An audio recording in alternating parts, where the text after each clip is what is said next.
नमस्कार. आज दिनांक 25 एप्रिल, रोजचे दिनविशेष तुमच्यापर्यंत पोहोचवणाऱ्या या मालिकेच्या माध्यमातून आपण प्रत्येक दिवशी घडलेल्या इतिहासातल्या महत्त्वाच्या घटनांचा आढावा घेत असतो. मी रुपाली गोवंडे आणि तुम्ही बघताय ऋतम मराठी दिनविशेष. 25 एप्रिल 1809 रोजी ईस्ट इंडिया कंपनीचे तत्कालीन अधिकारी चार्ल्स मेटकाफ आणि शीख साम्राज्याचे संस्थापक महाराजा रणजित सिंग यांच्यात अमृतसरचा तह झाला. या करारानं सतलज नदीला दोन्ही बाजूंच्या सीमा म्हणून स्थापित केलं, ज्यामध्ये इंग्रजांचं माळवा क्षेत्रावर नियंत्रण असणार होतं. या तहाद्वारे इंग्रजांचा असा हेतू होता की फ्रेंचांनी भारतावर हल्ला केला तर त्यांना रणजित सिंगांचे समर्थन मिळेल. त्याचवेळी रणजित सिंग यांना सतलज नदीच्या दक्षिणेकडील आपले प्रादेशिक लाभ एकत्र करायचे होते आणि माळवा शीखांना त्यांच्या राज्यात सामावून घ्यायचं होतं. शीख साम्राज्याच्या विकासात महाराजा रणजित सिंग यांचे योगदान निर्विवाद होतं. अमृतसरच्या तहानं सतलज नदीच्या प्रवाहाच्या बाजूनं राज्यांचं एकत्रीकरण केलं, ज्यातून ब्रिटिश राजवटीत शीखांसाठी सुरक्षित क्षेत्र स्थापन करण्याच्या रणजित सिंग यांच्या विचारांमधला धोरणीपणा दिसून येतो. 25 एप्रिल 1982 रोजी देशात प्रथमच टीव्हीवर रंगीत प्रसारण सुरू झालं. त्याची सुरुवात तेव्हापासूनच्या मद्रास म्हणजे आजच्या चेन्नई पासून झाली होती. भारतात टेलिव्हिजनची सुरुवात 15 सप्टेंबर 1959 रोजी दिल्लीतून झाली असली तरी रंगीत टीव्हीनं लोकांमधली दूरदर्शनची क्रेज आणखीन वाढवली. त्यानंतर नोव्हेंबर 1982 मध्ये भारतानं आशियाई खेळांचं आयोजन केलं आणि सरकारनं या खेळांचं रंगीत टीव्हीवरती प्रसारण केलं. यानंतर 1980च्या दशकाला दूरदर्शनचं युग असं म्हटलं गेलं. या काळात हम लोग, बुनियाद, रामायण आणि महाभारत यांच्यासारख्या मालिका प्रसारित झाल्या. पहिल्या यांत्रिक टीव्हीचा शोध J.L. बेयर्ड यांनी लावला होता. बेयर्ड यांनी 25 मार्च 1925 रोजी लंडन मधल्या एका डिपार्टमेंटल स्टोअरमध्ये लोकांना टीव्हीचं प्रात्यक्षिक दाखवलं होतं. 25 एप्रिल 1968 रोजी 20व्या शतकातले तानसेन म्हणून ओळखले जाणारे अखिल भारतीय कीर्तीचे प्रख्यात गायक बडे गुलाम अली खां यांचं हैदराबादमध्ये निधन झालं. उस्ताद बडे गुलाम अली खां हे हिंदुस्थानी शास्त्रीय संगीतातल्या पटियाला घराण्याचे गायक होते. भारतातल्या महान गायकांमध्ये त्यांची गणना होते. त्यांना संगीताचा वारसा घरातून लाभला होता. त्यांचे वडील जम्मू काश्मीरच्या महाराजांचे दरबारी गायक होते. उस्ताद बडे गुलाम अली खां हे सुरुवातीला सारंगी वाजवायचे आणि चाचा काले खान यांनी लिहिलेली गाणी गायचे. त्यांची पहिली मैफल 1938 मध्ये कलकत्ता इथे झाली आणि ती खूप गाजली. या मैफिलीनं गुलाम अली खां यांना भारतात प्रसिद्धी मिळवून दिली. सबरंग या टोपण नावाने त्यांनी अनेक ख्याल आणि ठुमऱ्या रचल्या. त्यांनी मुगले आझम या चित्रपटातल्या गाण्यासाठी त्या काळातलं पार्श्वगायनासाठीचं सर्वाधिक मानधन घेतलं होतं. 1947 मध्ये भारताची फाळणी झाली तेव्हा उस्ताद बडे गुलाम अली खां लाहोरला गेले, पण काही दिवसातच ते पुन्हा भारतात परतले आणि स्थायिक झाले. 1957 मध्ये त्यांना भारतीय नागरिकत्व मिळालं आणि 1962 मध्ये भारत सरकारने त्यांना पद्मभूषण देऊन सन्मानित केलं होतं. 25 एप्रिल 1953 रोजी शास्त्रज्ञांना मानवी आयुष्याचं मोठं रहस्य शोधण्यात यश मिळालं होतं.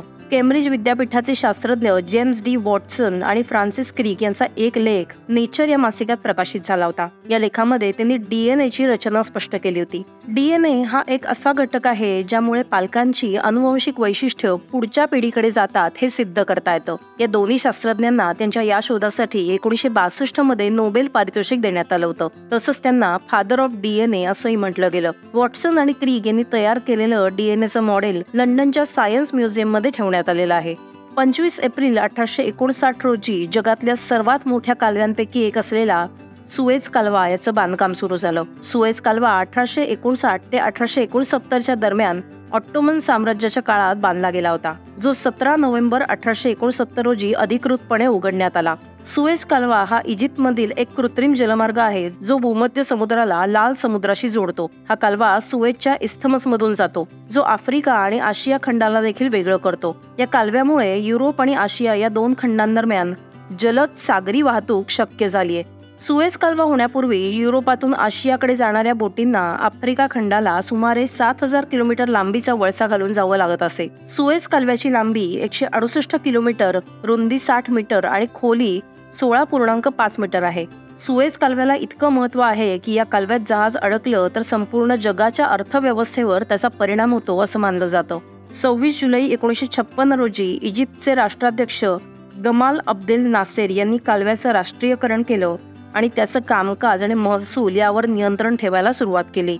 25 एप्रिल 1983 रोजी स्टर्न या जर्मन मासिकानं जगातला सर्वात मोठा खळबळजनक खुलासा केल्याचा दावा केला होता. जर्मन हुकुमशाह ॲडॉल्फ हिटलरनी लिहिलेली डायरी आपल्याला सापडल्याचा या नियतकालिकाने दावा केला होता. दुसऱ्या महायुद्धाच्या तणावपूर्ण दिवसात हिटलरने लिहिलेली डायरी, अर्थात ज्याला सर्वात मोठा खुलासा म्हणलं जात होतं, ही मात्र पत्रकारितेच्या जगातली सर्वात मोठी फसवणूक ठरली.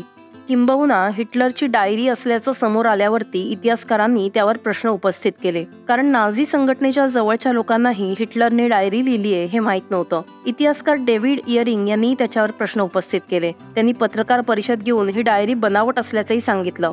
हे घडलं कारण त्या डायरीत जे लिहिलं होतं त्यापेक्षा वास्तविक जीवनातलं हिटलरचं व्यक्तिमत्व खूप वेगळं आणि क्रूर होतं. सत्य बाहेर आल्यावर ती डायरी कोनराड कुजाऊ यांनी लिहिली असल्याचं आढळून आलं. त्यांनी हिटलरच्या लिखाणाची नक्कल अशा प्रकारे केली होती की ज्यावर सहजासहजी शंका घेता येणं शक्य नव्हतं. कोनराड आणि स्टर्न मॅगझिनचे तपास निवेदक गेर्ड हेडमन यांना 42 वर्षाच्या तुरुंगवासाची शिक्षा सुनावण्यात आली. जागतिक मलेरिया दिवस दरवर्षी 25 एप्रिल रोजी साजरा केला जातो. हा दिवस साजरा करण्यामागचा उद्देश लोकांना मलेरियाच्या गांभीर्याबद्दल जागरूक करणं हा आहे. हा दिवस मलेरियावर नियंत्रण ठेवण्याच्या जागतिक प्रयत्नांसाठी देखील ओळखला जातो. या दिनाची कल्पना आफ्रिका मलेरिया दिवसापासून विकसित झाली होती. 2007 मध्ये जागतिक आरोग्य असेंब्लीच्या 60व्या सत्रात जागतिक आरोग्य संघटनेने प्रायोजित केलेल्या बैठकीत आफ्रिका मलेरिया दिवस हा जागतिक मलेरिया दिनामध्ये बदलण्याचा प्रस्ताव मांडण्यात आला.